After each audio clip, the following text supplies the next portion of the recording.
Hi, I'm Anne, and yesterday in video number 2 of this series, I talked a little bit about what we know about typically developing women who are in intimate relationships with men who have high-functioning autism. And what I'd like to add to that is that just because this is what the research has told us about one aspect of these mixed intimate relationships, that doesn't mean that it applies to you or your situation personally. Just like every person with autism is different, every typically developing person is different, and every relationship is different.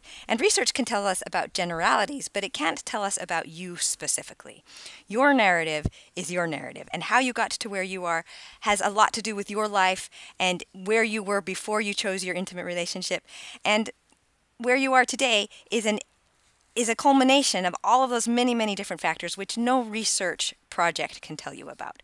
You are the expert in you, and you are the expert of your narrative. And your perspective are something that you have control of and are in charge of and can understand and explore inside yourself.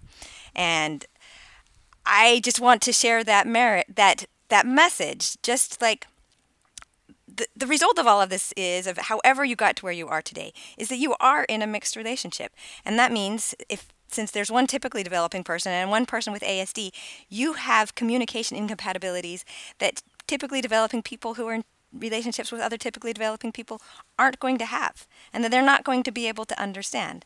And I assume that people with ASD, I'm not a person with ASD, and I don't know, and I haven't read any really convincing quantitative research on this, but I assume that it's true that people with ASD who are not in mixed relationships because they are also in relationships with people with ASD don't experience the same communication incompatibilities that both sides of people in mixed relationships experience.